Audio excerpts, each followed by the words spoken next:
so we're coming up on the hour mark here, and I'm having a blast. And I kind of wanted to, before we leave, it's not really related to the main topic of what I wanted to talk to you about, but I've just discovered that we're both huge fans of Snake Discovery and talking lizards and dragons. Truly. And how long have you Yes. been into Snake Discovery? Well, Peter? since our daughter found it, right? Yeah. So she started watching it probably a year ago, Yeah, I think we're coming up on a year because we adopted our bearded dragon right after. year. Yeah, coming up on a year. So we all as a family were starting to watch videos about, reptiles and reptile care. And our daughter wants to be a herpetologist someday, so she's just super into it.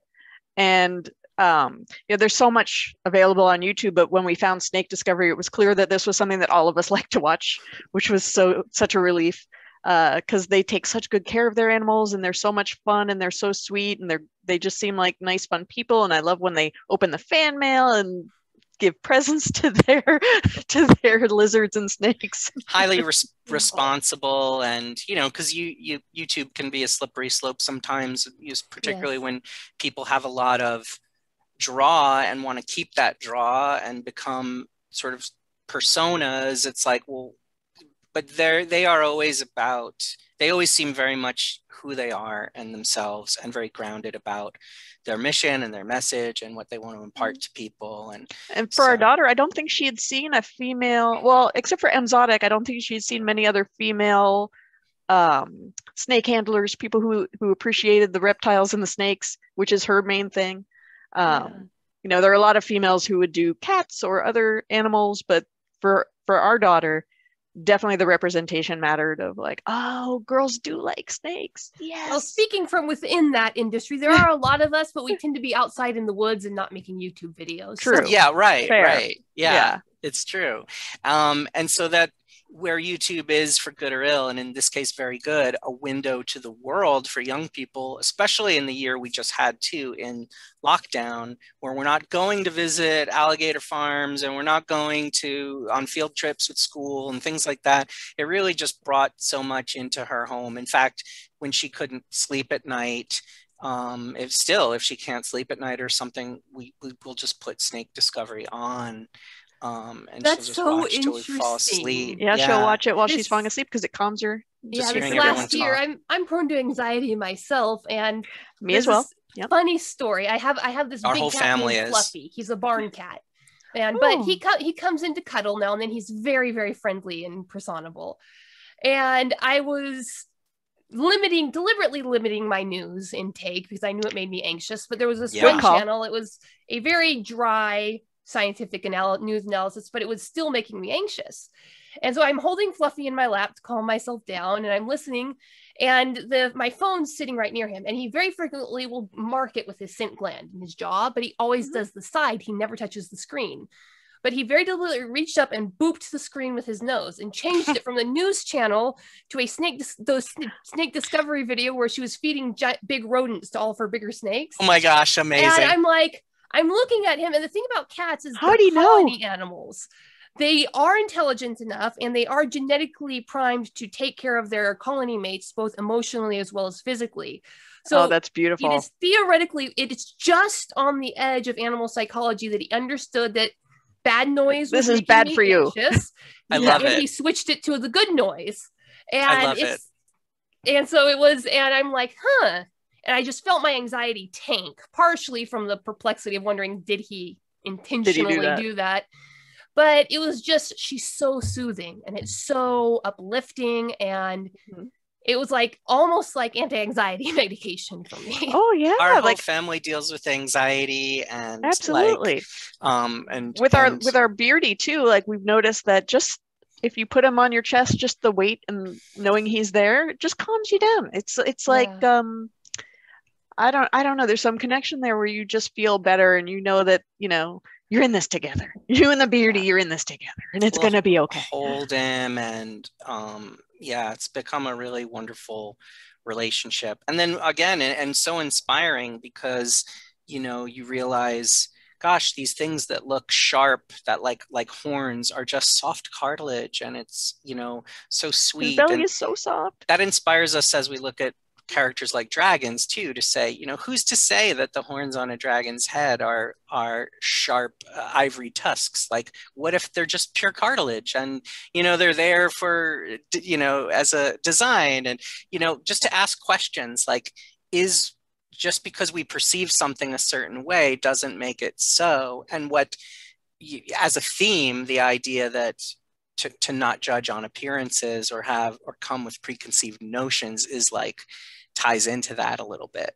And our daughter actually did a little project for school where it was about differences, and, you know, she used her lizard, you know, to say like, here's a thing some people are afraid of, and it looks sharp and it looks scary, and yet it's this, you know, sweet, adorable, you know, pleasant to touch little creature. And my best friend is actually afraid of our Beardy, and she knows she shouldn't be, but she is, just because for some people the look of it is different, too different. And I sat down on the couch with them once, and she was like, "Oh God."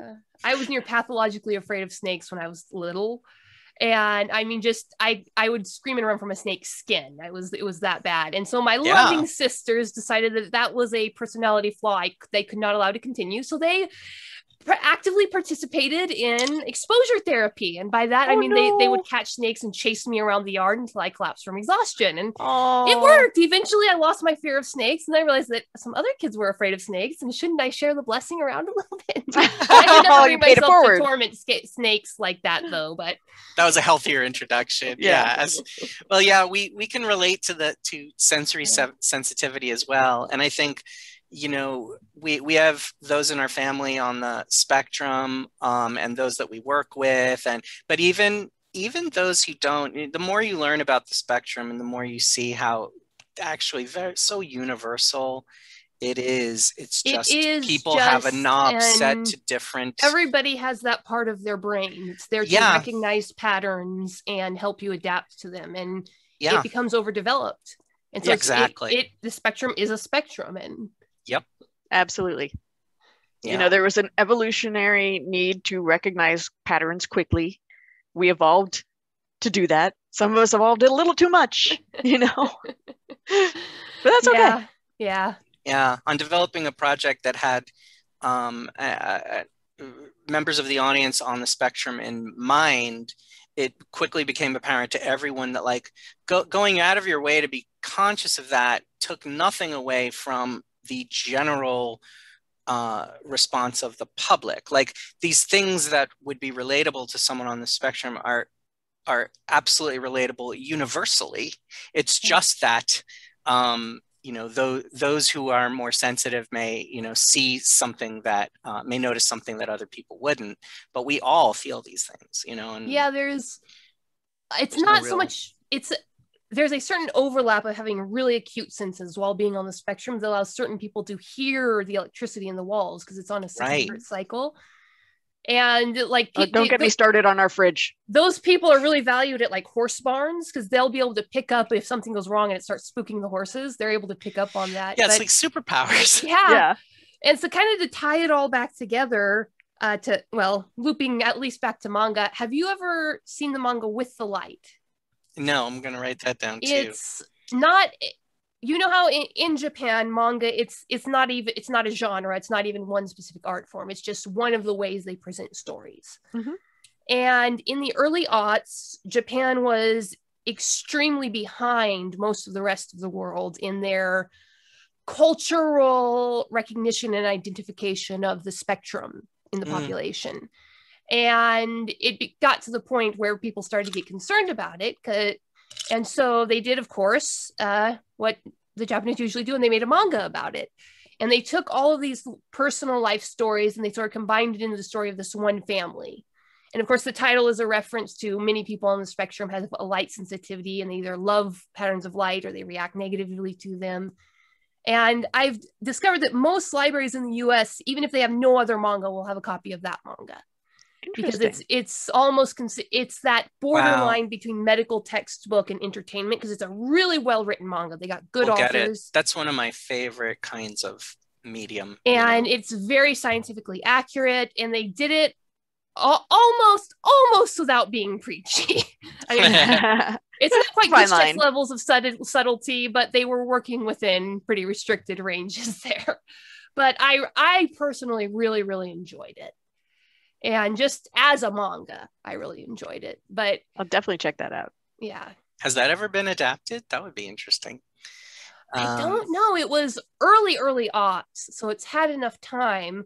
But I think it was seen so much as a textbook that they weren't looking for sales, because from what I hear of the anime manga industry, the anime exists to advertise the book. Yeah. Mm-hmm. And so if you're not looking, probably be a more of a Western thing to say, look, if there's an audience, and out of not commerce, but pure like artistic desire and the desire to reach and entertain an audience, to say, take this foundation and then interpret it, for modern audiences, and find just the slice of life behind it. Just be interesting. I have to read it and check it out, because there's so many gems of things that can be kind of expounded upon and adapted. And we were lucky to find one.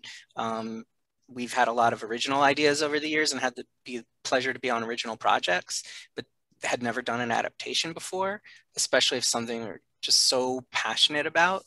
I don't know. I think, Dan, that you might say that your Greg the Bunny character was an adaptation of your own ADHD. As is Me-K.O, and as is, it's a bit of an adaptation. I'm sure it'll work its way into, the characters that on our current series. Absolutely. Okay. So, did we miss anything big? No, I could keep talking with you for another hour. This is just fun. But yeah, I suppose you've eventually got to go feed the bearded dragon at some point. I hear him. He's trying to climb up right now. Is he with you right now? Well, he's over there. He's he loves it when I open up the screen door to our balcony. We let him free roam sometimes. Like, I leave the screen closed, but I open the glass door and he hears it and he goes running right for it because he likes to try to climb the screen. But every once in a while he'll fall down, so I just have to make sure that he's I can hear him scratching at it, so he's clearly okay right now. He's such a cutie. We have a Wings meeting actually in a little bit, but if there was anything you didn't get to ask that you want to squeeze in, we have like I can always edit this. You just said the name. Is there anything you can? I don't think it's bad to say the name. It's been in the news that we're doing Wings of Fire. So could you make for the sake of the audience, could you make a statement, whatever you can, that won't get anybody in trouble, about what your project is? Yeah, I think I may have said this earlier without saying the title, that it is public knowledge by now.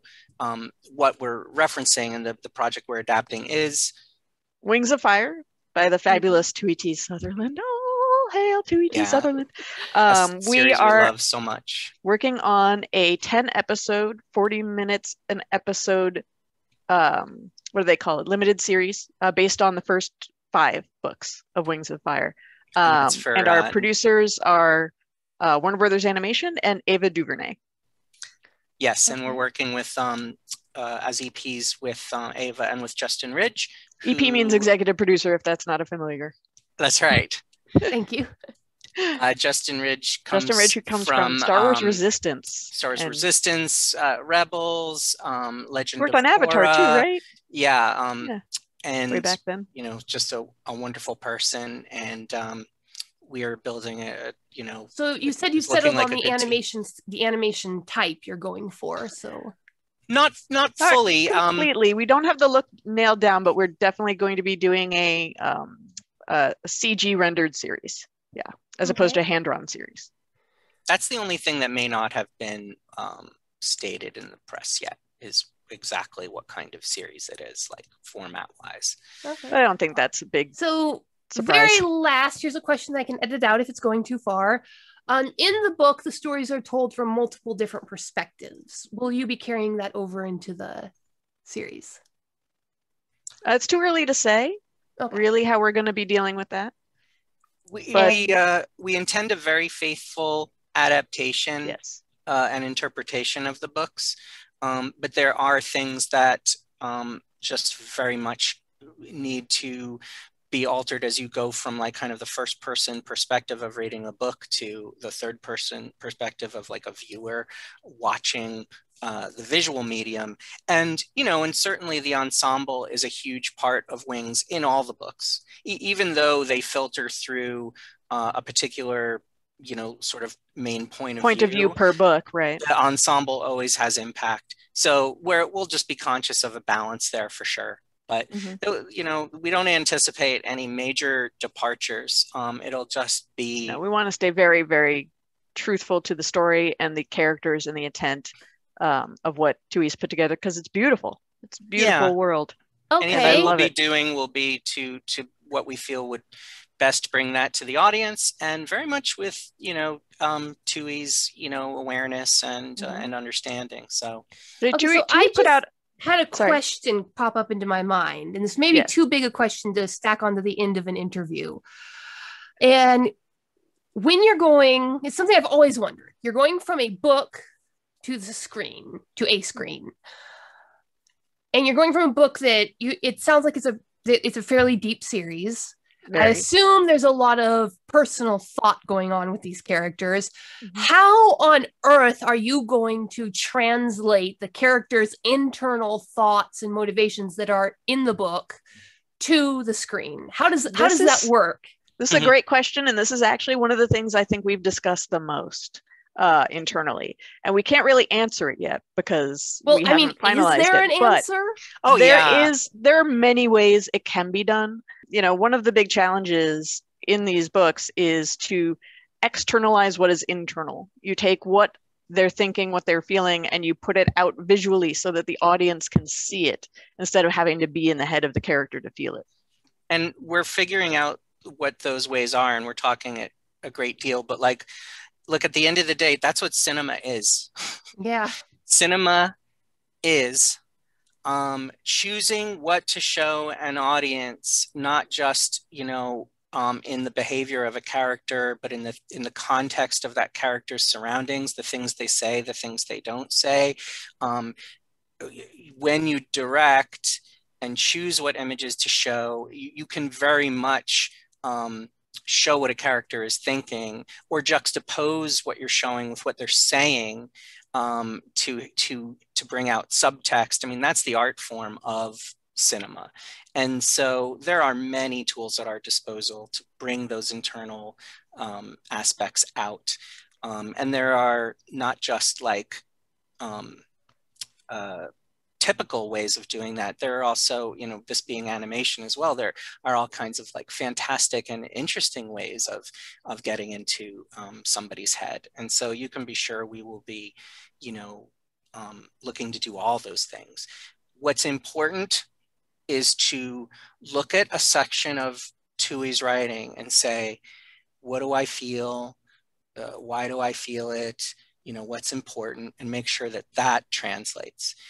Some things may be different, but ultimately you should come away from that same portion of the visual version of the story saying, okay, it touched on that feeling, and it created that, it gave me the information I needed, so that you're just doing this, you know, kind of one-to-one adaptation of all that's important about the book and why we love it, but you're interpreting it in a literally different medium. And the only thing that would scare me is if I felt we were working with anybody that didn't understand or care about those priorities. You know what I mean? But when you really make that the reason you're writing a scene or doing it, then you can be confident that, you know, I think it'd be strong and faithful. And then we have a relationship with the creator of this material to be able to say, hey, like, you know, here's what we're doing and how do you feel about it? And to be able to ask, is this what you intended? You know, so and that's wonderful. And also everybody that's part of this so far all feels the same way. You know, they are an amazing group of people, and they all just want to do exactly that, is show the world what these characters are thinking, feeling at every point. Some things will be different. Tui has already said that publicly, like, hey, it'll be different. We have the books and this will be another thing, but it won't be we don't intend for it to be drastically different, but the ways that it is different, we will be for a reason. And, we're fan wings and we get it. We get how hard it can be when something changes and something you love. I'm sorry, what is the fandom called? Fan wings. Yep. We are fan wing. So now I have another question. I remember being into dragons in that target demographic age group. And I remember how irrational I was at that age and emotional, and how much I hated change with a passion. And I know, Dan, I trust you as an artist. I know you're going to go in this heart and soul, and you're not going to, well, I won't name series names, but I know you're not going to deliberately or even negligently mangle this. But the fan wings out there really probably don't have that relationship. They don't trust you like I do. And I can imagine being that age, and I would have just spasmed with the news that there was going to be an animated adaptation. So, and now these kids, I had a radio back then. I didn't even have a good TV service, but now they have social media and they can give feedback. So have you guys, do you have your ear to the ground? How are the other fan wings responding to this announcement?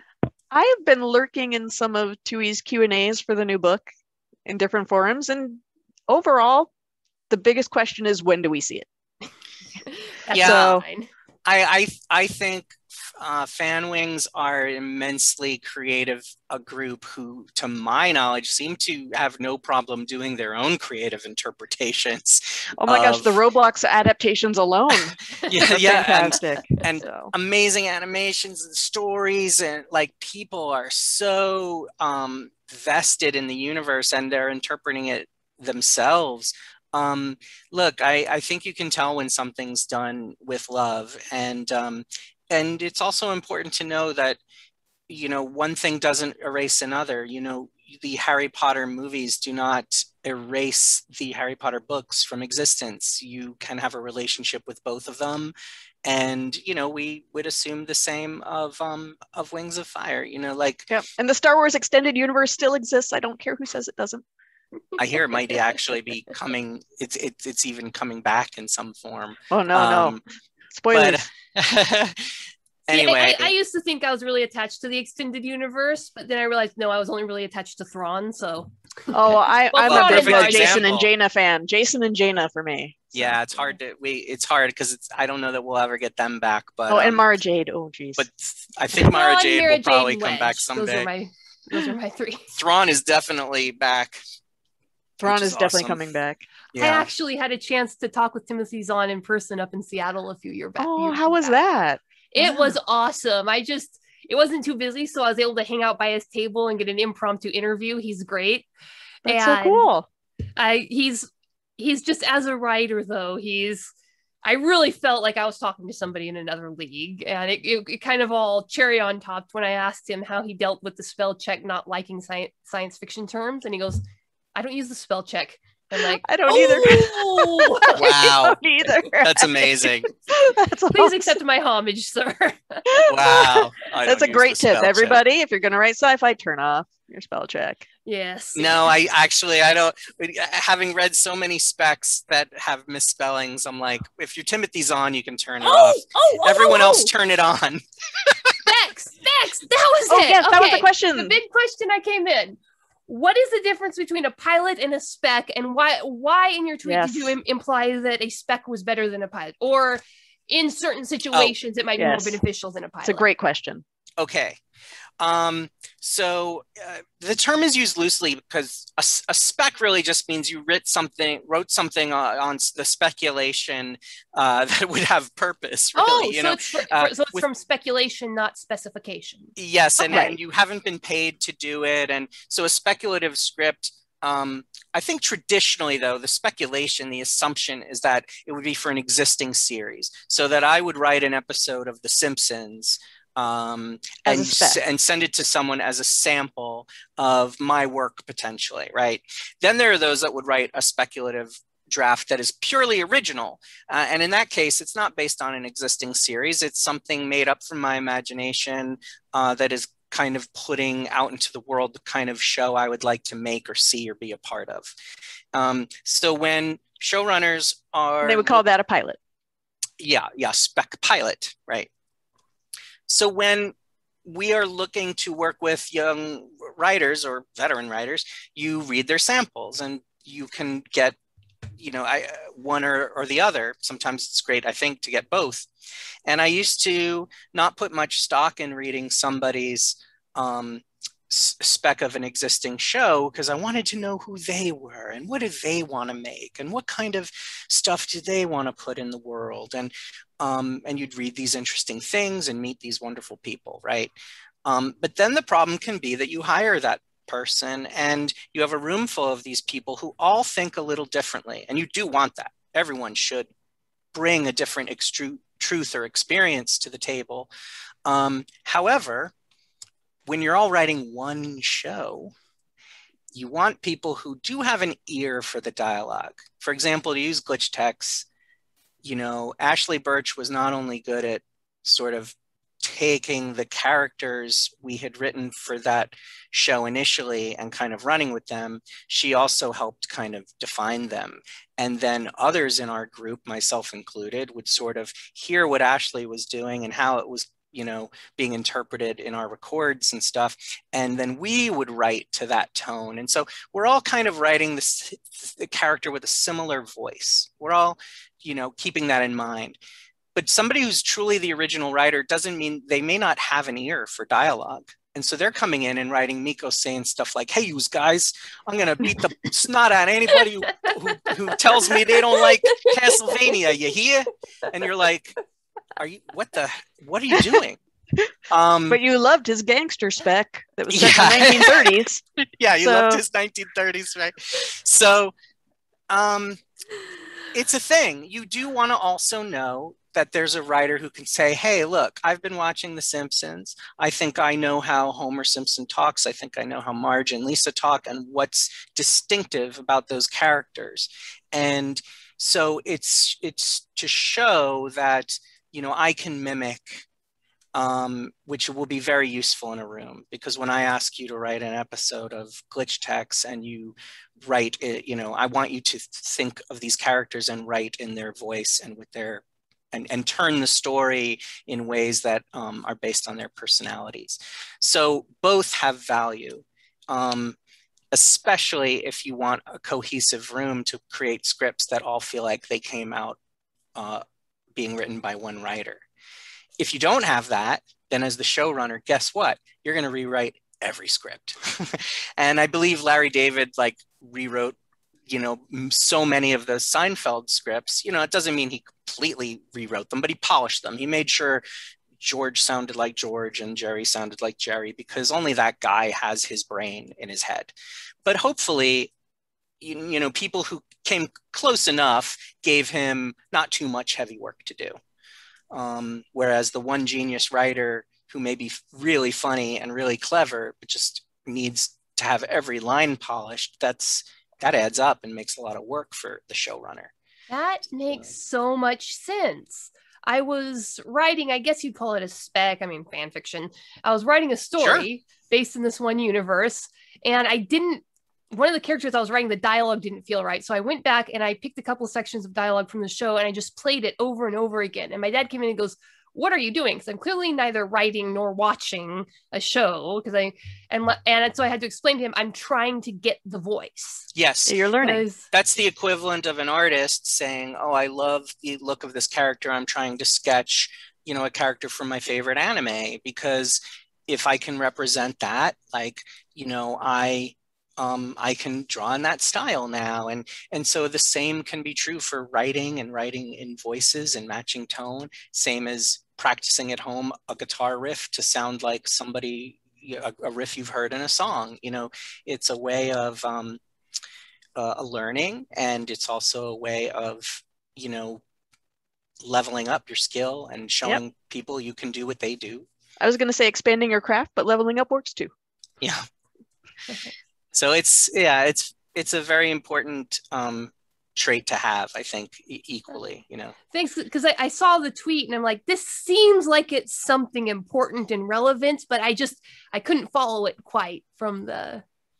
I think what's, like all things, you know, balance is so important, but I think there are a lot of showrunners who either make the mistake of wanting everybody to have a personality like them, so that there's not a lot of conflict, but that's of course going to, you know, create a real lack of depth and variety and diversity in the work.